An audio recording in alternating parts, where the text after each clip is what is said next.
ஜெபம் செய்வோம். எங்களை அதிகமாக நேசிக்கின்ற எங்கள் அன்பின் பரலோக தந்தையே, உம்மை நன்றியோடு நாங்கள் உம்மை ஸ்தோத்திரிக்கின்றோம். அப்பா பிதாவே என்று அழைக்கத்தக்கதான புத்திர சுவிகாரத்தினை கொடுத்தேன் அன்பின் தகப்பனே. ஆண்டவரே, உம்முடைய ஆலயத்தில் உம்முடைய ஜனங்களாய், உம்முடைய இறை மக்களாய், உம்முடைய பிள்ளைகளாய் அப்பா உம்மை நாங்கள் தொழுது கொள்ளும்படியான பாக்கியத்தை கர்த்தர் இந்த நாளில் எங்களுக்கு ஏற்படுத்தி கொடுத்தமைக்காக உமக்கு நன்றி செலுத்துகின்றோம். அப்பா, இம்மட்டுமாய் உம்முடைய ஆராதனையில் உம்முடைய ஆவியானவரின் பிரசன்னத்தை நாங்கள் உணர்ந்தவர்களாய் இருக்கிறதற்காக ஸ்தோத்திரம். அப்பா, இப்பொழுதும் உம்முடைய வார்த்தைகளை நாங்கள் கேட்கும் பொழுது தகப்பனே, நீர் ஆண்டவரே எங்களோடு பேசும்படியாய் செபிக்கிறோம். ஆண்டவரே, எங்களுடைய வாயின் வார்த்தைகள், எங்கள் இருதயத்தின் சிந்தனைகள் யாவும் ஆண்டவரே உம்முடைய சமூகத்துக்கு முன்பதாக அது ஆண்டவரே பிரியமுள்ளதாய் இருக்க உதவி செய்யும்படியாய் செபிக்கிறோம். அப்பா, இயேசுவின் மூலம் செபிக்கிறோம் ஜீவனுள்ள தகப்பனே, ஆமேன். இந்த நாளில் கூட ஆண்டவருடைய பெரிதான கிருபையினால் இந்த நாளில் கர்த்தருடைய வார்த்தைகளை பிரசங்கிக்கும்படியாக கர்த்தர் கொடுத்த வாய்ப்புக்காக கர்த்தருக்கு நான் நன்றி செலுத்துகின்றேன். உங்கள் அனைவருக்கும் இயேசு கிறிஸ்துவின் அன்பின் ஸ்தோத்திரங்களை நான் தெரிவித்துக் கொள்கிறேன். ஹல்லேலூயா. உற்சாகமாக இருக்கவங்களாம் ஒரு அல்லேலூயா சொல்லுங்க. அல்லேலூயா. சரி, இந்த நாளில் கூட நமக்கு கொடுக்கப்பட்டுள்ள தலைப்பு, தென்னிந்திய திருச்சபையின் ஒழுக்கத்தின்படி நமக்கு கொடுக்கப்பட்டுள்ள தலைப்பு அருட்பொழிவு திருப்பணி கிறிஸ்துவின் நறுமணம். ஒருவேளை அருட்பொழிவு பெற்ற ஒரு ஆயர் பிரசங்கிக்கக்கூடியது. ஆனால் நான் இதை எடுத்துக்கொள்ளும் பொழுது நான் சற்று யோசித்தேன், ஐயா அவர்களே பேசினால் நன்றாக இருந்திருக்கும் என்று. ஆனாலும் கர்த்தருடைய சித்தம் நாமும் அவர்களை கனம் பண்ண, அவர்களுடைய காரியத்தை அறிந்திருக்கிறோம் என்பதை உணர்ந்து கொள்ளும்படியாக இன்றைக்கு அந்த தலைப்பினை நானே பேசிக்கொள்கிறேன் என்று அதே தலைப்பிற்குள்ளாக நான் கடந்து வந்துவிட்டேன். ஒருவேளை அருட்பொழிவு என்பது கடவுளின் பிள்ளைகளை, அதாவது இறை மக்களாகிய நம்மை வழிநடத்தக்கூடியவர்களாக கடவுளின் முன்னிலையில் இருந்து, அதாவது இறை மக்களில் இருந்தே தேர்ந்தெடுக்கப்படுகிறவர்கள் தான் யாரு? அருட்பணியாளர்கள். அருட்பணியாளர்கள்லாம் யாரு? முதல்ல அது நல்லா தெரிஞ்சுக்கோங்க. ஆயர்கள் இல்லையா? அவர்கள் கிறிஸ்துவை ஏற்றுக்கொண்டு கிறிஸ்துவின் மந்தையாகிய நம்முடைய திருச்சபையில் இருந்தே நம்மால் தேர்ந்தெடுக்கப்பட்டவர்கள் தான் யாரு? ஆயர்கள். அவர்கள் ஆண்டவரின் பிரத்யேக பணிக்காக அழைக்கப்பட்டிருக்கிறார்கள். ஹல்லேலூயா. ஒருவேளை இன்றைய கூட ஒரு குறிப்பிட்ட பணியை செய்வதற்காக பிரித்தெடுக்கப்பட்டவர்கள் தான் குருவானவர்கள். ஒரு தனி இந்த வேலையை இவர்கள் தான் செய்ய வேண்டும் என்பதற்காக பிரித்தெடுக்கப்பட்டவர்கள் தான் யாரு? குருவானவர்கள். ஒருவேளை திருமறை வரலாற்றில் நாம் பார்க்கும் பொழுது யாருக்கெல்லாம் அருட்பொழிவு கொடுக்கப்பட்டுள்ளது என்றால் கடவுளின் மக்களுக்காக, கடவுள் சார்பாக. யார் சார்பாக? கடவுளின் சார்பாக கடவுளின் பிள்ளைகளுக்கு பணிபுரியும்படியாக தான் யார் அழைக்கப்பட்டிருக்கிறார்கள்? அருட்பணியாளர்கள் அழைக்கப்பட்டிருக்கிறார்கள். ஒருவேளை திருமறையில் யாருக்கெல்லாம் இந்த அருட்பொழிவு செய்யப்பட்டது என்று நாம் பார்க்குமானால், அரசர்களுக்கு என்ன பண்ணாங்க? அபிஷேகம் பண்ணாங்க. இல்லை, சவுல் ராஜாலிருந்து தாவீது ராஜாவுக்கு என்ன பண்ணாங்க? அபிஷேகம் பண்ணாங்க. அடுத்ததாக நாம் பார்க்கும் பொழுது தீர்க்கதரிசிகளுக்கு அபிஷேகம் பண்ணப்பட்டது. இல்லை, நான் கடந்த முறை சொல்லும் போது போல எலியா என்ன பண்ணாரு? எலிசாவை அபிஷேகம் செய்துவிட்டு செய்தார். இறைவாக்கினர்கள், தீர்க்கதரிசிகளுக்கு அபிஷேகம் செய்யப்பட்டது. அடுத்ததாக குருக்கள், இவர்கள் ஆசாரியர்கள் தெரிவு செய்யப்பட்டு அருட்பொழிவு செய்யப்படுகின்றது என்பதை இஸ்ரவேலின் வரலாற்றில் நாம் காண்கலாம். ஒருவேளை இந்த அழைப்பினை பெற்ற இந்த 3 குழுவினருமே இஸ்ரவேல் மக்களுக்கு, அதாவது ஆண்டவரின் இறை மக்களுக்கு ஒரு நல்ல தலைவர்களாக, அவர்களை வழிநடத்தக்கூடிய தலைவர்களாகவும், ஒரு சமூக தலைவர்களாகவும், ஒரு ஆன்மீக தலைவர்களாகவும் வாழ்ந்தார்கள் என்பதை நாம் நம்முடைய திருமறை வரலாற்றில் நாம் அறிந்து கொள்ள முடியும். ஒருவேளை இன்றைக்கு கூட இந்த அருட்பணி என்பது எப்படி நாம் புரிந்து கொண்டிருக்கின்றோம், இந்த அருட்பணியோடு நம்மை எவ்வாறு நாம் இணைத்து கொண்டிருக்கின்றோம் என்பதை அறிந்து கொள்ளும்படியாக தான் நமக்கு இன்றைக்கு திருமறை பாடங்கள் நமக்கு கொடுக்கப்பட்டுள்ளது. முதலாவது திருமறை பாடம் விடுதலை பயணம் 29ஆம் அதிகாரம் 1 முதல் 9 வசனங்களுக்குள் நீங்கள் உங்களுடைய கவனங்களை செலுத்தும்படியாக கேட்கிறேன். ஒருவேளை இந்த இடத்துல நாம் பார்க்கும் பொழுது ஆரோனையும் அவன் புதல்வர்களையும் திருநிலைப்படுத்தும், அதாவது அபிஷேகப்படுத்தும் ஒரு பதிவை தான் இங்கு சொல்லப்பட்டிருக்கிறது. ஒருவேளை இதே பகுதி லேவியராகமம் 8ஆம் அதிகாரம் 1 முதல் 9 வசனங்களில் நீங்கள் பார்க்கும் பொழுதும் அது நமக்கு விளக்கக்கூடியதாக இருக்கின்றது. இஸ்ரவேலின் 12 குலங்களில் ஒரு குலம் மட்டுமே என்ன வந்துச்சு, குருத்துவ பணிக்காக ஈடுபட அழைக்கப்பட்டது. என்ன குலம்? லேவியர் குலம் மாத்திரமே குருத்துவ பணிக்காக அழைக்கப்பட்டது என்று பார்க்கும் பொழுது இங்கு அவர்களுடைய ஆரோனும் அவர் தம் புதல்வர்களும் குருத்துவ திருநிலைப்பாடு பெற்ற முறையை தான் இங்கு நம்மள சொல்லப்பட்டிருக்கிறது. ஒருவேளை இது நம்ம படிக்கும் பொழுது புனித நீராடு, ஒரு குளியல், அவங்க எப்படி குளிக்கணும், அலங்கார உடைகள், அவங்களுக்குன்னு ஒரு சிறப்பு அணிகலன்கள், அருட்பொழிவு பெற்றவர்கள் குருவாக எப்படியெல்லாம் தேர்ந்தெடுக்கப்படுகின்றார்கள் என்பதை இங்கு நமக்கு சொல்லப்பட்டிருக்கிறது. ஒருவேளை எபிரேயர் 5ஆம் அதிகாரம் 1வது வசனம் யாராவது படிங்க. அன்றியும் மனுஷரில் தெரிந்து கொள்ளப்பட்ட எந்த பிரதான ஆசாரியனும் பாவங்களுக்காக காணிக்கைகளையும் பலிகளையும் செலுத்தும்படி மனுஷருக்காக தேவ காரியங்களை பற்றி நியமிக்கப்படுகிறான். ஆமா, நமக்காக அவர் என்ன பண்றாங்க, மனிதர்களிடத்திலிருந்து தேர்ந்தெடுக்கப்பட்டு அந்த மக்களின் சார்பாக கடவுளுக்கு முன்பாக நிற்கக்கூடியவர்கள். ஒருவேளை இன்றைக்கு நம்ம சில நேரங்களில் நாம் என்ன பண்றதில்ல, அவங்களெல்லாம் மதிக்கிறதே கிடையாது. ஆனா அவர்களை ஆண்டவர் எப்படி நினைக்கிறாரு அப்படின்னா, இந்த ஆடைகளினாலேயே அவர்களை என்ன பண்றாங்க, அவர்களை ஒரு கனமிக்கதாக இங்கு காட்டப்பட்டுள்ளது. ஏன்னா அவர்கள் இறை மக்களுக்காக கடவுளுக்கு முன்பாக நிற்கக்கூடியவர்கள். ஹல்லேலூயா, ஹல்லேலூயா. ஒருவேளை இந்த அருட்பொழிவை பெற்ற ஆசாரியர்கள், குருக்கர்கள் முழுமையாக ஆண்டவரையே சார்ந்து நிற்கக்கூடியவர்கள். ஆண்டவருக்காக, அவர்களின் பிள்ளைகளுக்காக எப்பொழுதுமே அவர்கள் ஆண்டவரிடையே இருக்கக்கூடியவர்களாக இருக்க வேண்டும்.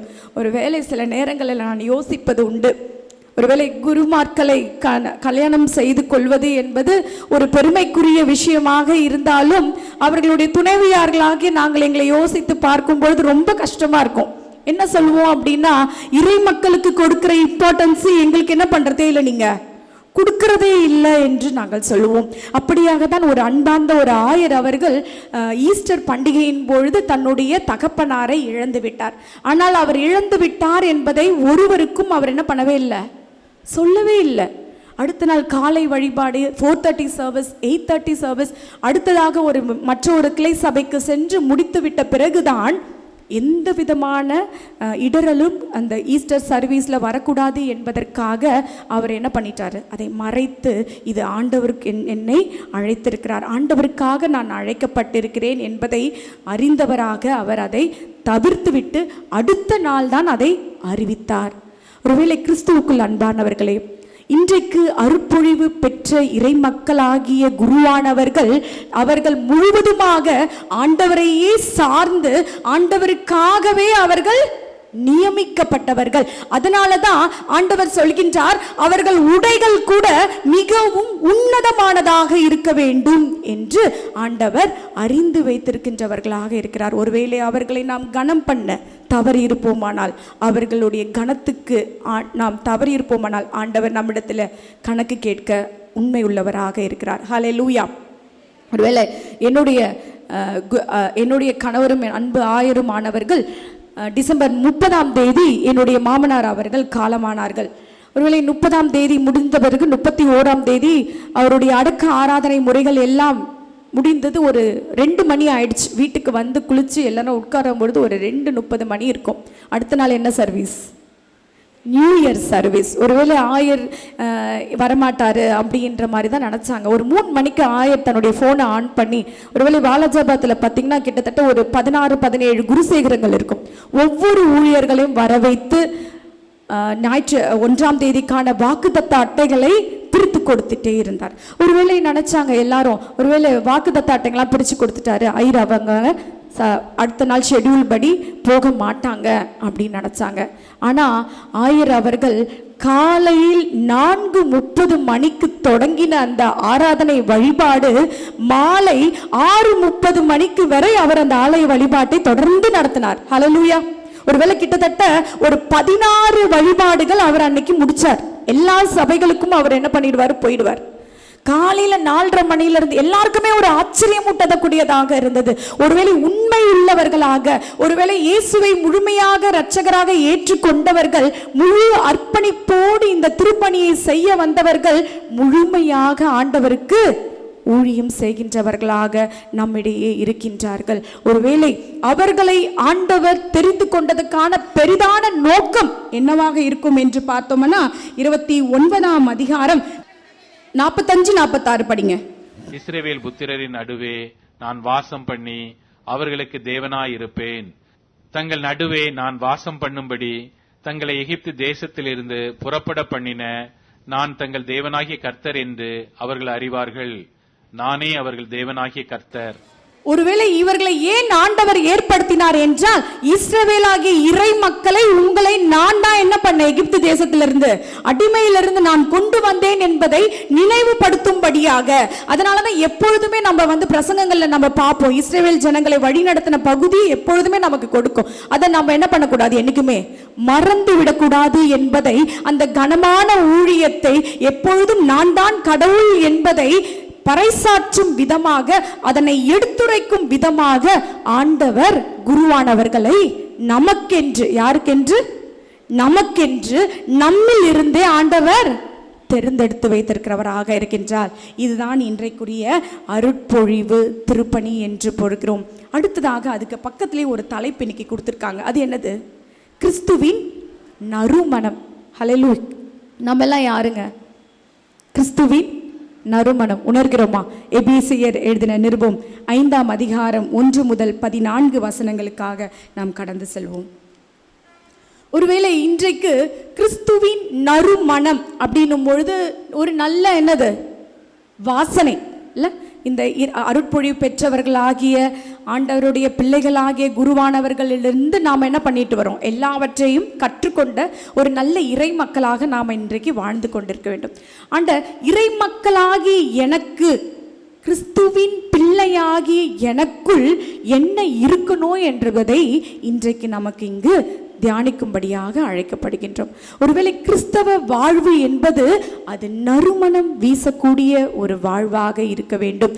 கிறிஸ்தவ வாழ்வு என்பது நான் கிறிஸ்துவை, ஏற்கனவே நான் சொன்னேன், நான் கிறிஸ்துவை என்ன பண்ணணும், வெளிப்படுத்தணும். அதுதான் கிறிஸ்தவ வாழ்க்கை. ஒருவேளை 5ஆம் அதிகாரம் 1 வசனம் படிங்க. ஆதலால் நீங்கள் பிரியமான பிள்ளைகளைப் போல தேவனை பின்பற்றுகிறவர்களாகி, அவர்களை போல் என்ன சொல்றாரு? முதலாவது நம்ம காரியம் அவரை போல. நம்மள முதல்ல என்ன சொல்லிட்டாரு? பிரியமானவர்களே, அன்பார்ந்தவர்களே. நம்மளாம் யாருடைய பிள்ளைகள்? இப்போ கிறிஸ்துவினுடைய பிள்ளைகள், இறை மக்களாகிய நாம் ஒளியின் பிள்ளைகளாக இருக்கின்றோம். முதலாவது நாம் என்ன செய்ய வேண்டும் என்றால் அவரை பின்பற்ற வேண்டும். பின்பற்றி நாம் என்ன செய்ய வேண்டும்? அடுத்தது படிங்க. கிறிஸ்து நமக்காக தம்மை தேவனுக்கு சுகந்த வாசனையான காணிக்கையாகவும் பலியாகவும் ஒப்பு கொடுத்து நம்மில் அன்பு கூறுவது போல நீங்களும் அன்பிலே நடந்து கொள்ளுங்கள். அவரை ஏற்றுக்கொண்ட நாம், ஆண்டவர் எப்படி ஒரு நறுமணம் உள்ள, ஒரு சுகந்த வாசனை உள்ள ஒரு மகனாக அவர் வாழ்ந்ததை போல நாமும் பிறரிடத்துல என்ன செலுத்த வேண்டும்?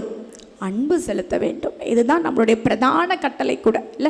உன்னிடத்தில் நீ அன்பு கூறுவது போல பிறரிடத்திலும் அன்பு. இதை நம்ம பேசிடுறோம், ஆனா அதை செயல்படுத்துவதற்கு நம்மால கொஞ்சம் கடினமாக இருக்கிறது.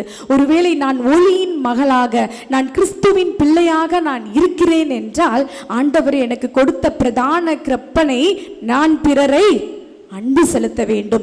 என் ஆண்டவரை ஏற்றுக்கொண்டு அவரை போல நடக்கின்ற நான், முதலாவது நான் செய்யக்கூடிய காரியம் அன்பு செலுத்த வேண்டும். இதை தான் ஆண்டவர் நம்மிடத்துல எதிர்பார்க்கின்றவராக இருக்கின்றார்.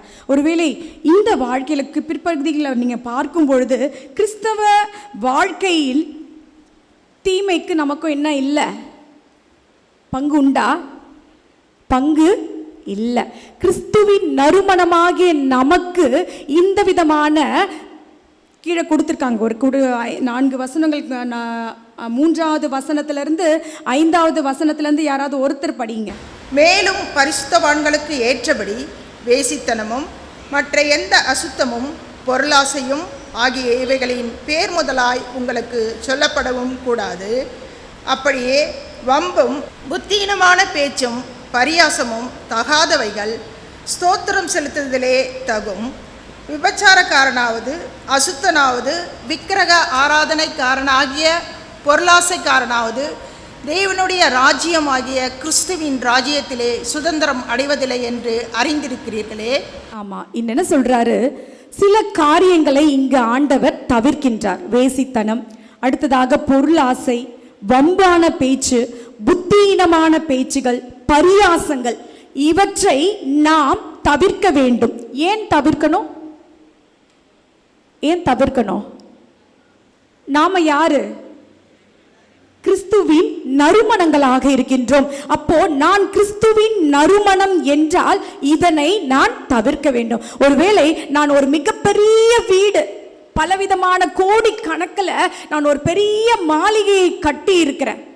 அதை பார்க்கும் பொழுதே ஒவ்வொருவரும் என்று பார்க்கும் அளவிற்கு அது வியப்பு மிகுந்ததாக இருக்கின்றது. அது அலங்கரிக்கப்பட்ட ஒரு வீடாக இருக்கிறது. அந்த வீடு எவ்வளவு அலங்காரமாக இருந்தாலும் ஒரு எலி அந்த இடத்தில் செத்ததாக இருந்தால் அந்த வீடு எப்படி இருக்குங்க? யாரோ வா இவ்வளோ பெரிய ஒரு அலங்கார விளக்க வச்சிருக்காங்களேன்னு பார்க்க மாட்டாங்க. எல்லாரும் என்ன பண்ணிப்பாங்க? மூக்க பொச்சிக்கொள்வார்கள்.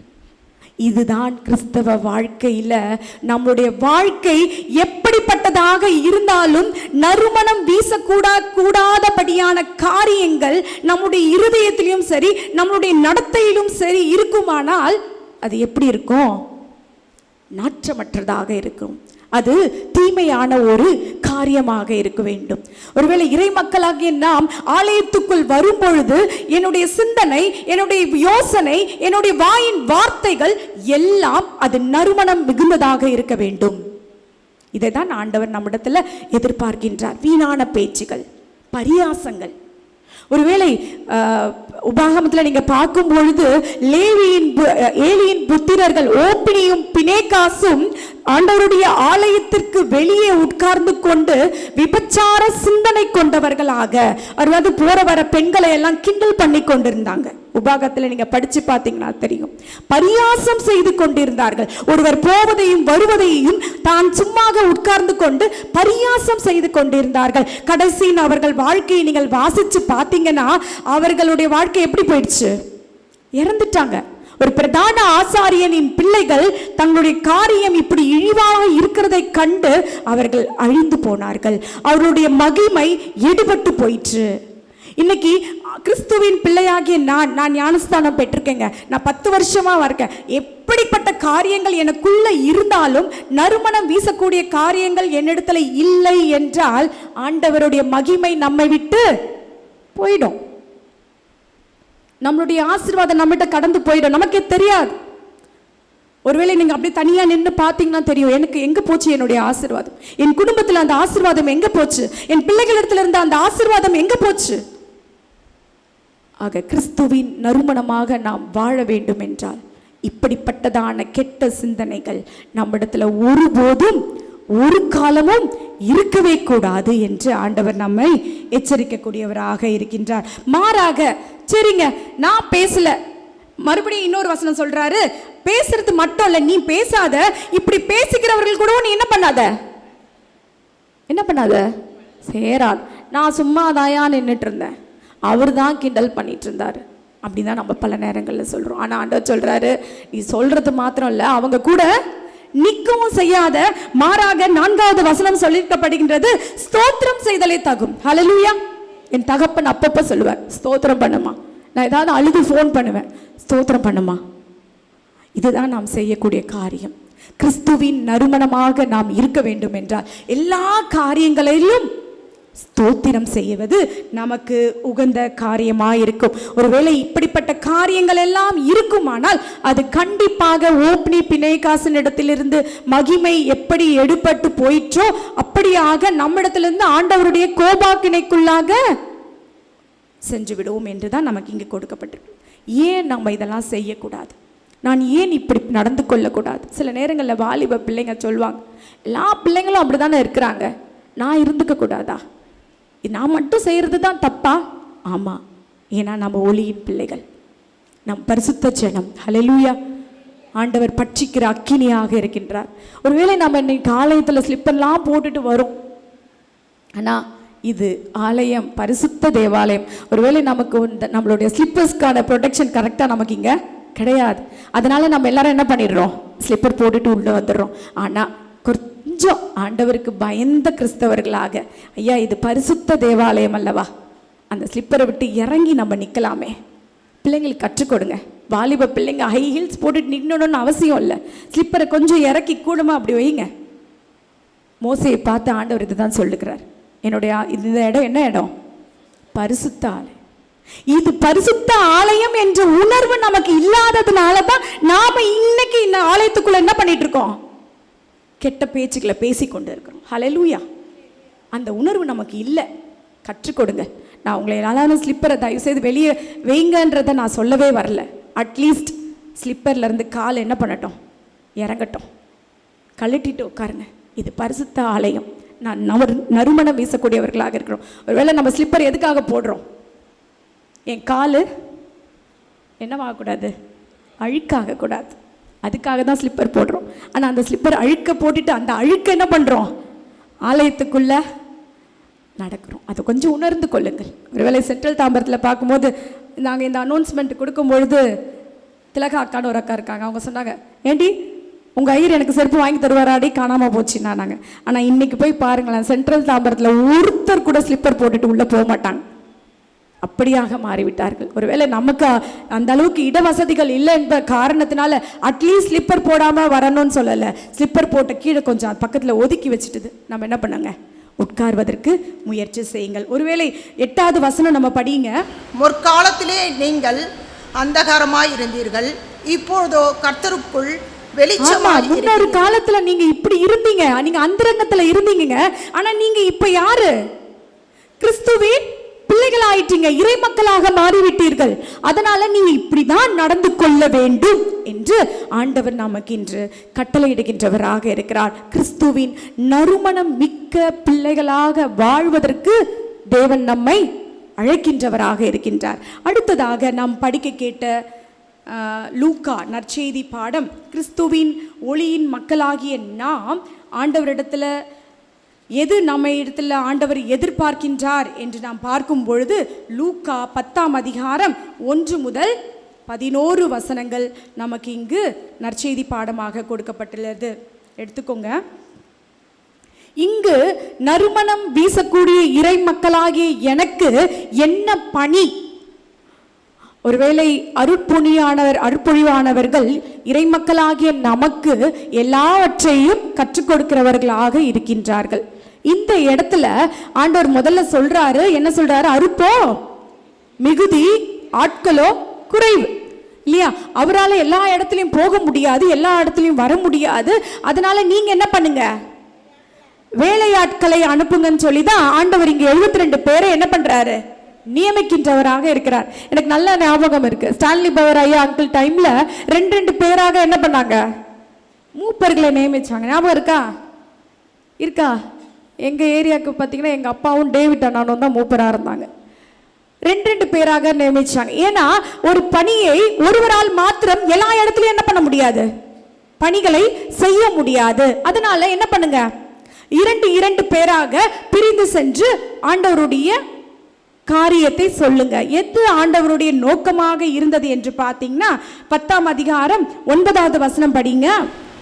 அங்கு உடல் நலம் குன்றியோரை குணமாக்கி இறையாட்சி அவர்களை நெருங்கி வந்துவிட்டது என சொல்லுங்கள். ஆமா, இறையாட்சி வந்துவிட்டது என்று கூறுங்கள். இதுதான் ஆண்டவருடைய நோக்கமாக இருக்கின்றது. இன்றைக்கு நறுமணம் மக்களாகிய வீசிக்கொண்டிருக்கிற நம்மை பார்த்து ஆண்டவர் சொல்கின்ற காரியம், இறையாட்சி வந்துவிட்டது, போயிட்டு என்ன பண்ணுங்க? நற்செய்தியை அறிவியுங்கள் என்று சொல்கின்றார் ஆண்டவர். இந்த இடத்துல இது சொல்றவங்க 3வது வசனங்களை சொல்றாங்க.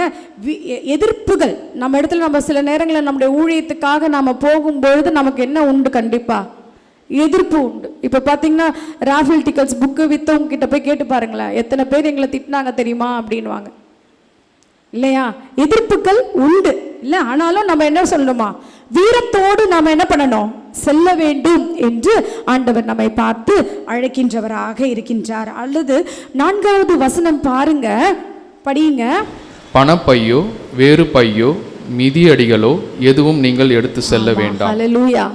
இன்றைக்கு இருக்கிற ஊழியக்கார பணிக்கு நாம இப்படி தகுதி உள்ளவர்களாக நாமே மாற்றிக்கொள்ள வேண்டும். என்ன அப்படின்னா, எல்லாவற்றையும் ஆண்டவர் பார்த்துக்கொள்வார். என்ன பார்த்துக்கொள்வார்?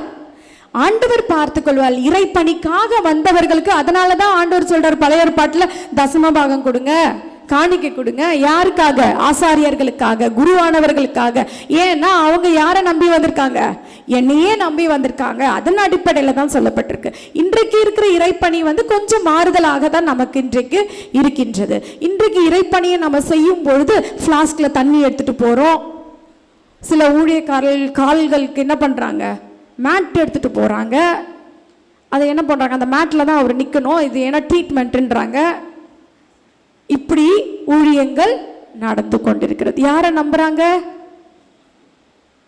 பக்கத்தில் இருக்கிற காரியங்களை நம்புறாங்க. ஆண்டவர் என்ன பண்றதில்ல, நம்புறதில்ல. ஆனா ஆண்டவர் சொல்றாரு, உன் செருப்பு கூட என்ன பண்ணாத, 2 ட்ரெஸ் கூட என்ன பண்ணாத, 2 ட்ரெஸ் எடுத்துட்டு போகாத, நான் உனக்கு சந்திப்பேன் அப்படின்றார் ஆண்டவர். அப்போ ஆண்டவர் மீது முழு நம்பிக்கை உள்ளவர்களாக நாம என்ன பண்ணணும், இறைப்பணி செய்வதற்காக அழைக்கப்பட்டிருக்கிறவர்களாக இருக்கின்றோம். அதுக்கப்புறம் இல்லை, அது மாத்திரம் இல்லை, 5வது வசனத்தில் பார்க்கும் பொழுது அமைதியற்ற சமூகத்துக்கு உண்மையான அமைதியை கொண்டு செல்லணும்.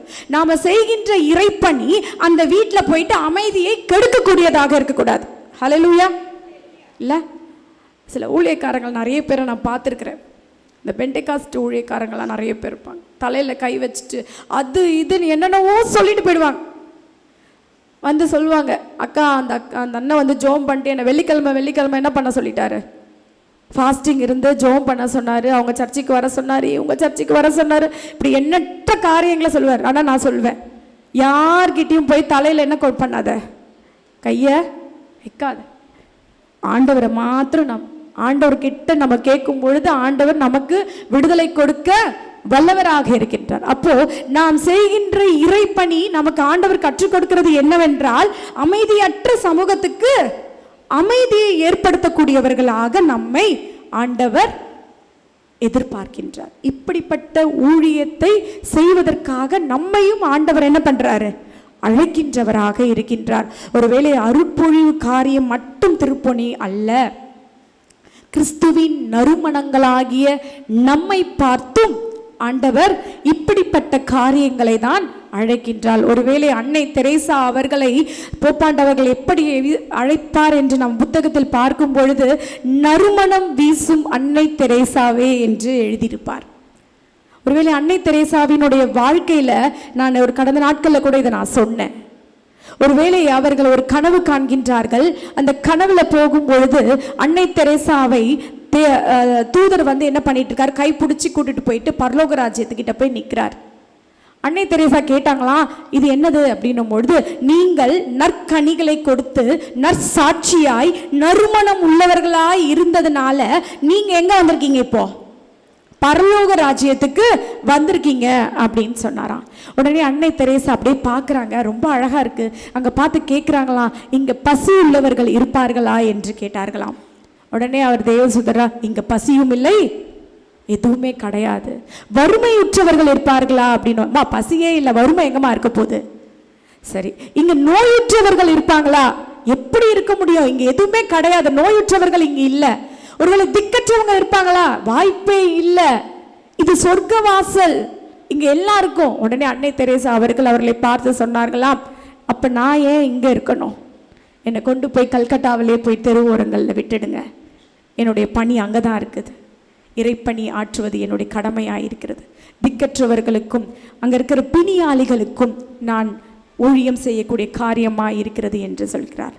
அப்படிப்பட்ட அர்ப்பணிப்புள்ள வாழ்க்கையை, திருப்பணியை நாம் அனுசரிப்போமானால் கிறிஸ்துவின் நறுமணமாயிருப்போம். ஹல்லேலூயா.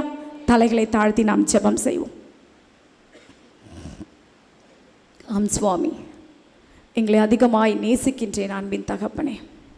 ஆமாப்பா, நீர் எங்களை அன்பு செய்ததின் நிமித்தமாக ஆண்டவரே, நாங்கள் இந்த ஆலயத்தில் உம்முடைய பிள்ளைகளாய் நாங்கள் அமர்ந்து கொண்டிருக்கிறோம் அப்பா. அப்பா, எங்களிடத்தில் ஆண்டவரே நறுமணம் வீசக்கூடாத காரியங்கள், கெட்ட பேச்சுகள், வீண் வார்த்தைகள், பரியாச உதடுகள், ஆண்டவரே வீணான வார்த்தைகள் எங்களிடத்துல இருக்குமானால் அப்பா தயவாய் எடுத்து போடுங்கப்பா. ஆண்டவரே, நாங்கள் ஒளியின் பிள்ளைகள் என்பதை மறந்து விட்டோம் அப்பா. ஒரு விசையாய் அப்பா, நாங்கள் ஒளியின் பிள்ளைகள் என்பதை உணர்ந்து, நாங்கள் கிறிஸ்துவின் நறுமணம் என்பதை உணர்ந்த கிறிஸ்தவர்களாக, நாங்கள் கிறிஸ்துவுக்கு நற்சாட்சி பெற்றவர்களாய் இருக்கிறோம் என்பதை உணர்ந்தவர்களாய் அப்பா எங்களை நாங்கள் அர்ப்பணிக்கின்றோம் அப்பா, முழுமையாக அர்ப்பணிக்கின்றோம் அப்பா. ஒருவேளை எங்களிடத்தில் ஆண்டவரை தீங்கான காரியங்கள் இருந்திருக்குமானால் தயவாய் எங்களை மன்னித்து நீர் எங்களை ஏற்றுக்கொள்ளும்படியாக செபிக்கிறோம் அப்பா. உம்முடைய இறைப்பணியை செய்ய ஆண்டவரை எங்களை நாங்கள் ஒப்பு கொடுக்கிறோம் அப்பா. உம்மையே சார்ந்து, உம்மையே அண்டி நீர் எங்களுக்குள் இருக்கிறீர் என்பதை உணர்ந்தவர்களாய், அமைதியை ஏற்படுத்தி கொடுக்கின்ற ஒரு நல்ல ஊழியக்காரர்களாய் நாங்கள் வாழ எங்களுக்கு கற்றுத்தருவீராக. உம்முடைய கரங்களில் எங்களை முழுவதுமாய் ஒப்படைக்கின்றோம். இயேசு கிறிஸ்துவின் மூலம் ஜெபிக்கிறோம் ஜீவனுள்ள தகப்பனே, ஆமென். அசுத்தம் களைவோம், அன்பை அழைப்போம், ஆவியில் அனலும் கொள்வோம். அவர் படை ஜெயிக்க நம்மிடை கருத்து வேற்றுமையின்றி வாழ்வோம். உறக்கம் தெளிவோம், உற்சாகம் கொள்வோம், உலகத்தின் இறுதி வரை.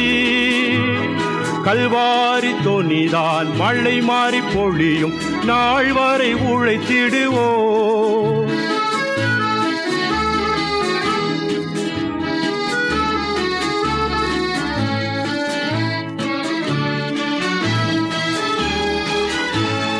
கிறிஸ்துவுக்காய் இழந்தவர் எவரும் தரித்திரரானதில்லை.